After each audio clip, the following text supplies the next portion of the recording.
Sino yung jumibabaw at sino ang magbubuntis? Naku, yun na naman tayo sa mga ganyang question. Bumalik na naman kayo. Anyway, sige ha, sagutin natin. Subukan natin siya sagutin. So, hi po mga ka-Diyosa. So, ayan, tinatanong natin ka-Diyosa ay kung sino daw ang jumijibabaw or sino ang magbubuntis. Kasi nga nakita niya dun sa video ko na babae yung partner ko. And again, given na transgender ako or bakla. Sige, bakla. So, dalawa yung question niya, kung sino yung jumijibabaw at kung sino yung magbubuntis. So, ewan ko ba ha, parang hindi pa ba understood yung ganitong klaseng katanungan? Well, when it comes to sexual matters, uulitin ko sa inyo, hindi po ako sexual creator. Meron specific na website para sa mga ganyang klaseng usapin. Pero kasi, in general natin, when it comes to position sa mga ganyang sexual matters, for sure, parang even what gender you are, you can be on the top and you can be on the bottom.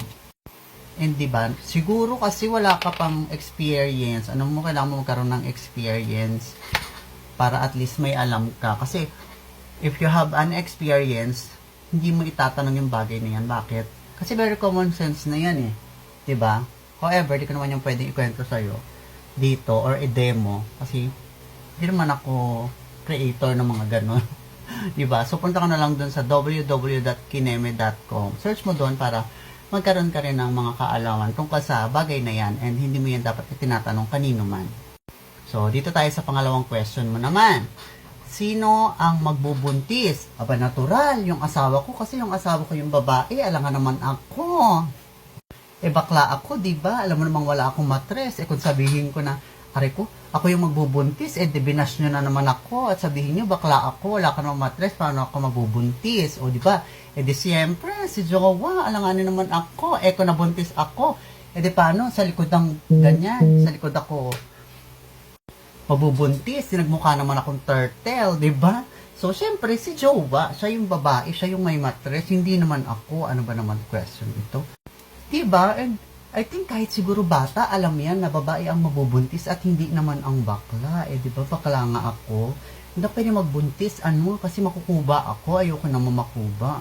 So, diba napaka-simple lang nung question actually. Pero naku, kung pwede ako mabuntis, no? Bakit naman hindi?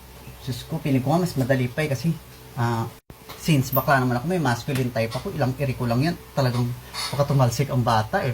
Pero, syempre, iba pa rin kapag talagang yung babae ang talagang nagbubuntis. Talagang super salute ako sa mga mommies dyan.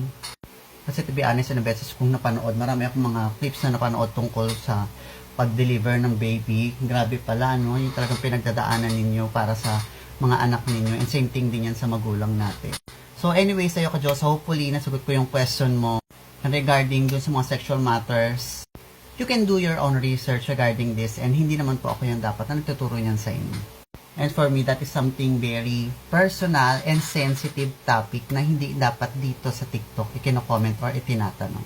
So, yun lang mga ka-Diyosa and have a great day po. Bye-bye!